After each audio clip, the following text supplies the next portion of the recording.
Hello dear student, अगर आप C TET का एग्ज़ाम देने जा रहे हैं और बहुत सारी आपने पढ़ाई कर ली है, आपको लगता है कि अब हमारा बिल्कुल अध्ययन हो गया है, स्टडी हो गया है, तो थोड़ा-सा ये मैं आपके लिए 25 क्वेश्चन लेकर आई हूँ।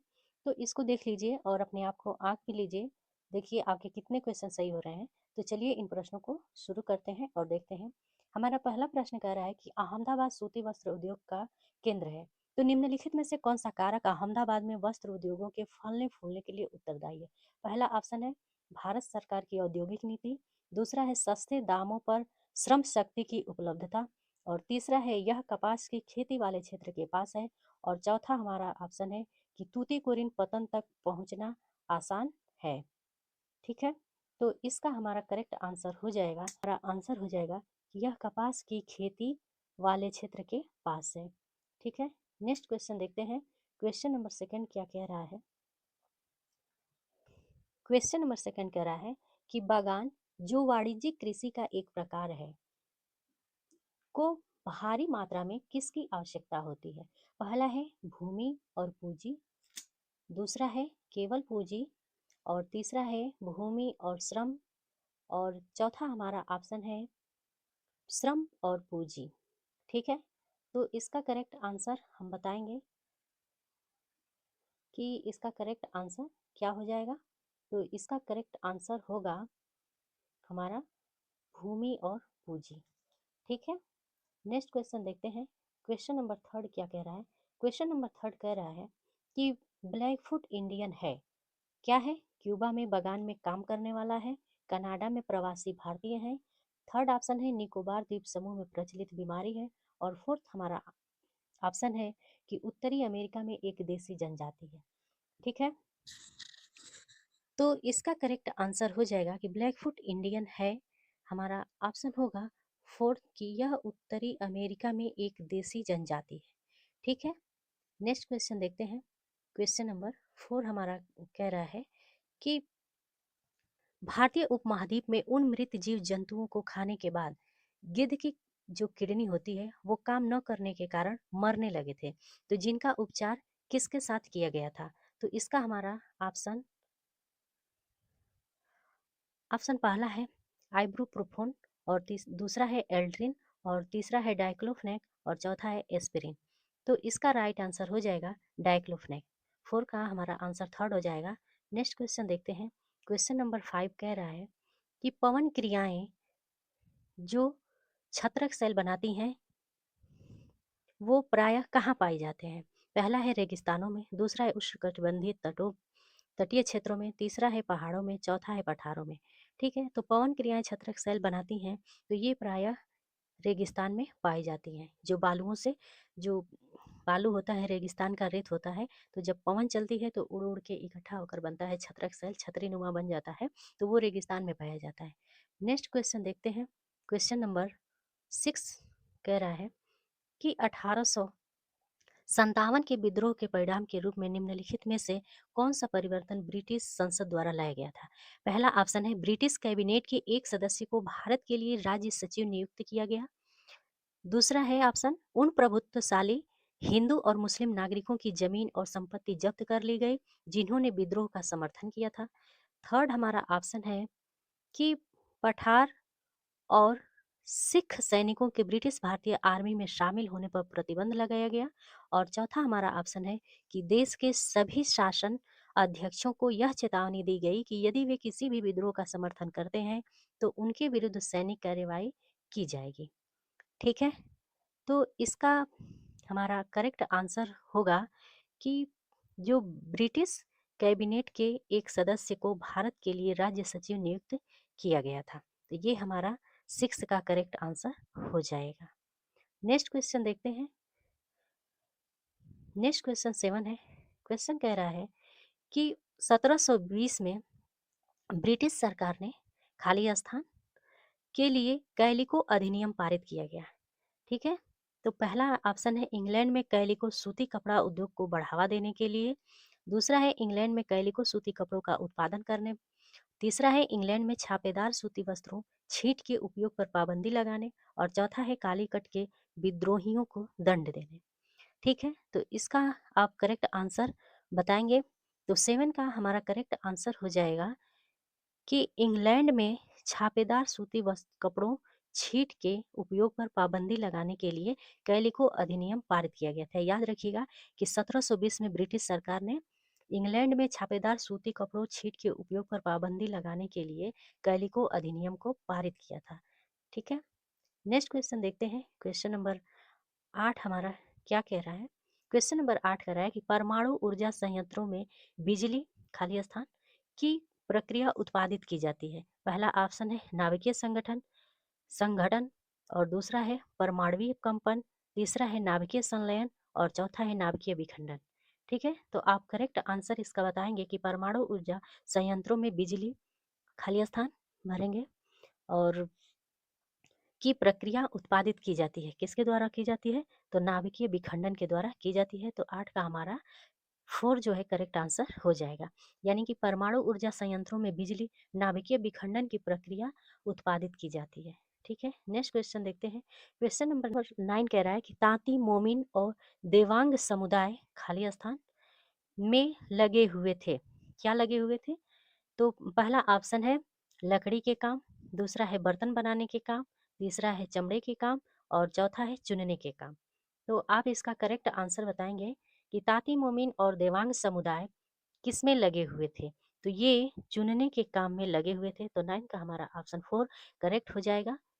नेक्स्ट क्वेश्चन देखते हैं। क्वेश्चन नंबर 10 कह रहा है कि मोहम्मद बिन तुगलक ने अपनी राजधानी को दिल्ली से दौलताबाद स्थानांतरित क्यों किया था? तो पहला ऑप्शन है अपने साम्राज्य को प्रभावी तरीके से नियंत्रित करने के लिए, क्योंकि दौलताबाद केंद्र में स्थित था।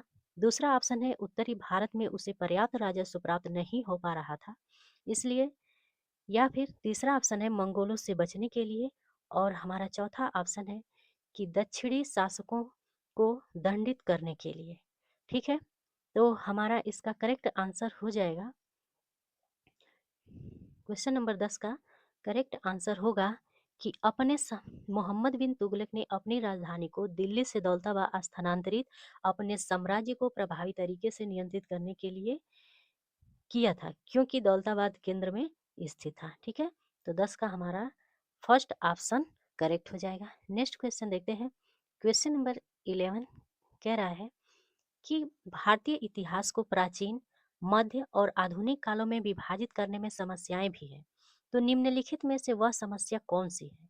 ठीक है, तो पहला ऑप्शन है त्रिविभाजन भारतीय राज्यों की क्रमिक प्रगति को दर्शाता है। दूसरा ऑप्शन है तीन काल भारतीय इतिहास को वर्णित करने के लिए अपर्याप्त है। तीसरा ऑप्शन है यह संकल्पना पश्चिम से ली गई है, जहां आधुनिक काल विज्ञान, तर्कड़ा, लोकतंत्र, स्वतंत्रता और समानता से संबंधित है। यहाँ पे आपका हो जाएगा कि समानता से संबंधित है, समानता से संबंधित है। और चौथा आपका ऑप्शन हो जाएगा कि भारतीय इतिहास में प्राचीन काल और मध्यकाल तथा मध्य काल और आधुनिक काल में अंतर की स्पष्ट रेखाएं प्रतीत होती हैं। तो फटाफट इसका आंसर करेंगे। क्वेश्चन नंबर 11, तो इसका आंसर हो जाएगा कि यह संकल्पना पश्चिम से ली गई है, जहां आधुनिक काल विज्ञान, तर्कड़ा, लोकतंत्र, स्वतंत्रता और समानता से संबंधित है। ठीक है, तो करेक्ट आंसर थर्ड हो जाएगा। नेक्स्ट क्वेश्चन, क्वेश्चन नंबर 13 हमारा कह रहा है कि ईस्ट इंडिया कंपनी ने मुख्य रूप से खाली स्थान किसके लिए बंगाल से दीवानी राजस्व का उपयोग किया? ठीक है, प्रश्न एक बार फिर से देखेंगे। प्रश्न हमारा 13 है, कह रहा है कि ईस्ट इंडिया कंपनी ने मुख्य रूप से खाली स्थान के लिए बंगाल से दीवानी राजस्व का उपयोग किया। पहला है पुल और सड़कें बनाने, दूसरा है स्कूल, कॉलेज और विश्वविद्यालय बनाने, तीसरा ऑप्शन है भारत में सूती और रेशमी कपड़ों को खरीदने के लिए, और चौथा ऑप्शन है कि ब्रिटेन में इनके क्षीयमान भंडारों की भरपाई करने के लिए सोने और चांदी के भंडारों को संचित करने में। तो करेक्ट आंसर हमारा हो जाएगा 13 का कि ईस्ट इंडिया कंपनी ने मुख्य रूप से भारत में सूती और रेशमी कपड़ों को खरीदने के लिए बंगाल से दीवानी राजस्व का उपयोग किया था। ठीक है, तो ये 13 का हमारा थर्ड ऑप्शन करेक्ट हो जाएगा। क्वेश्चन नंबर 14 कह रहा है कि यदि अहमदाबाद 72 डिग्री 30 ईस्ट देशांतर पर स्थित है, तो अहमदाबाद का स्थानीय समय क्या होगा यदि भारतीय मानक समय 8 बज रहे हैं प्रातः तो। ठीक है, तो इसका हमारा करेक्ट आंसर हो जाएगा कि 7:20। 14 का करेक्ट आंसर हो जाएगा 7:20। नेक्स्ट क्वेश्चन देखते हैं, क्वेश्चन नंबर 15। क्वेश्चन नंबर 15 कह रहा है कि निम्नलिखित में से किस सुल्तान ने अनाज को शहर के बाजारों में भेजने के लिए बंजारों का प्रयोग किया। पहला है मोहम्मद बिन तुगलक, दूसरा है अलाउद्दीन खिलजी, तीसरा है बलबन और चौथा है फिरोज शाह तुगलक।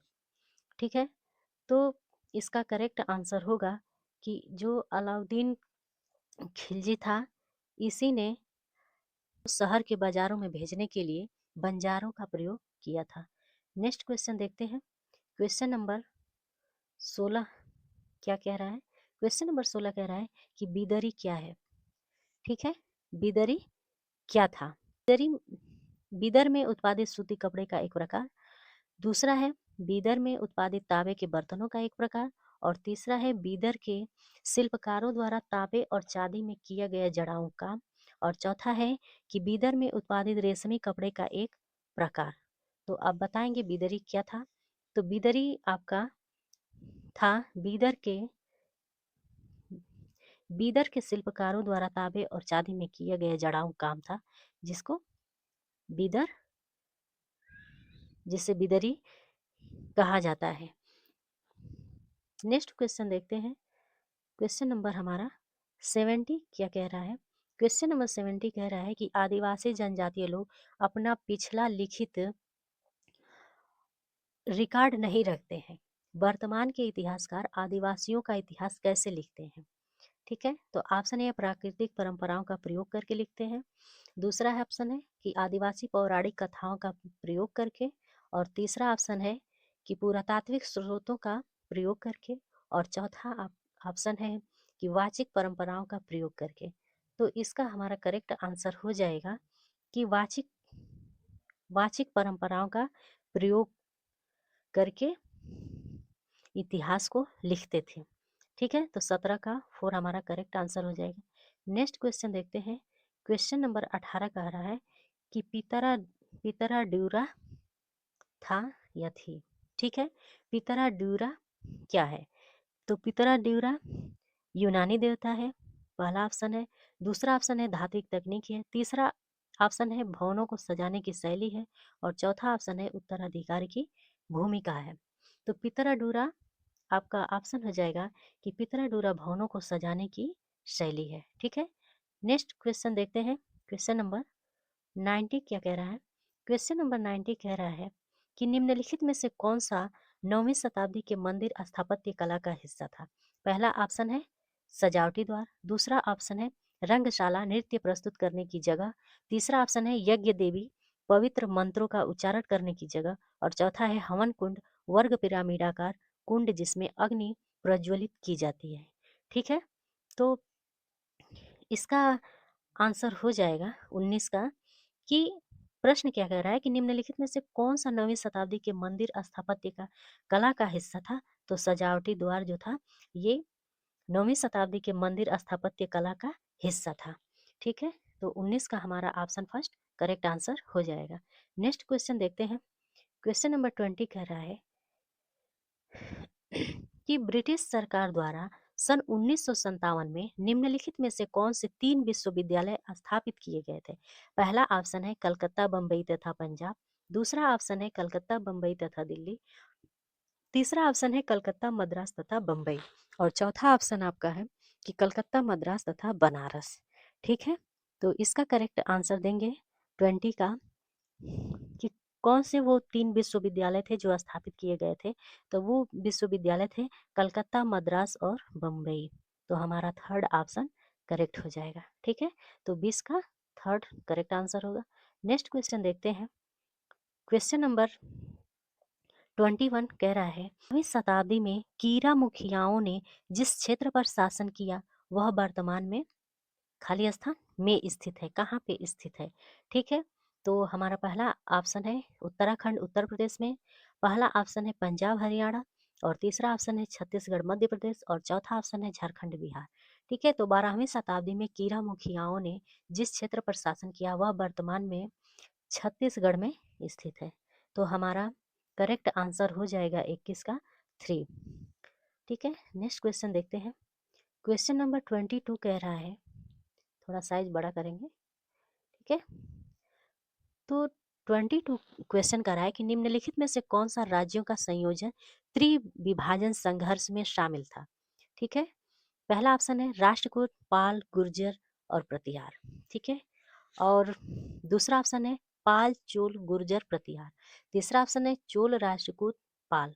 और चौथा ऑप्शन है पाल, पल्लव और राष्ट्रकूट। तो 22 का हमारा ऑप्शन करेक्ट हो जाएगा कि त्रिविभाजन संघर्ष में शामिल था। तो वो कौन सा राज्य था? तो वो राज्य था आपका राष्ट्रकूट, पाल, गुर्जर, प्रतिहार। तो ऑप्शन ए हमारा करेक्ट आंसर हो जाएगा। ठीक है, तो राष्ट्रकूट, पाल, गुर्जर, प्रतिहार राज्यों का संयोजन त्रिविभाजन संघर्ष में शामिल था। नेक्स्ट क्वेश्चन देखते हैं। क्वेश्चन 23 कह रहा है कि निम्नलिखित में से किस पर ब्रिटिश संसद द्वारा महाभियोग चलाया गया था? पहला है टीबी मैकाले, और दूसरा है कार्नवालिस, और तीसरा है चार्ल्स क्लाइव, चौथा है वारेन हेस्टिंग। ठीक है, तो किस ब्रिटिश संसद द्वारा महाभियोग चलाया गया था? तो आपका आंसर 23 का हो जाएगा वारेन हेस्टिंग। ब्रिटिश संसद द्वारा महाभियोग चलाया गया था।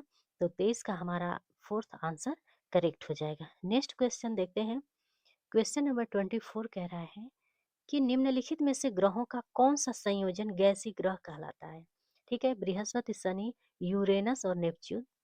ये थोड़ा मिस्टेक हो गया है, ये यूरेनस है। ठीक है, दूसरा ऑप्शन है बृहस्पति, मंगल, पृथ्वी और नेपच्यून। तीसरा ऑप्शन है शुक्र, बृहस्पति, मंगल और शनि। चौथा ऑप्शन है मंगल, शुक्र, शनि और यूरेनस। ठीक है, तो 24 का फटाफट हम आंसर देखेंगे। क्या कह रहा है कि ग्रहों का कौन सा संयोजन गैसीय ग्रह कहलाता है? ठीक है, तो गैसीय ग्रह जो है ये बृहस्पति, शनि, यूरेनस और नेपच्यून को कहा जाता है। तो 24 का फर्स्ट हमारा आंसर करेक्ट हो जाएगा। नेक्स्ट क्वेश्चन देखते हैं और इस सेशन का लास्ट क्वेश्चन देखेंगे। क्वेश्चन हमारा क्या कह रहा है? क्वेश्चन हमारा कह रहा है कि कॉमन एरा क्या है? ठीक है, तो पहला ऑप्शन है आदेश जारी करने के लिए सरकार द्वारा स्वीकृत भारतीय एरा है। दूसरा है हिंदू एरा और इस्लामिक एरा के मिश्रण से विकसित एक नया एरा है। और तीसरा है ऐतिहासिक घटनाओं का अध्ययन करने का नया एरा है। और चौथा है कि क्रिश्चियन एरा जो अब दुनिया के अधिकांश हिस्सों में स्वीकृत है।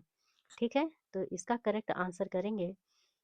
प्रश्न हमारा क्या है? कॉमन एरा क्या है? ठीक है, तो कॉमन एरा जो है क्रिश्चियन एरा जो अब दुनिया के अधिकांश हिस्सों में स्वीकृत है। ठीक है, तो 25 का हमारा आंसर हो जाएगा 4। और ये थे 25 क्वेश्चन। आपके कितने सही क्वेश्चन हुए हैं आप हमें कमेंट बॉक्स में ज़रूर बताइए। और अभी तक हमारे चैनल को सब्सक्राइब नहीं किए हैं तो सब्सक्राइब करना मत भूलिए। सब्सक्राइब जल्द से जल्द कर लीजिए।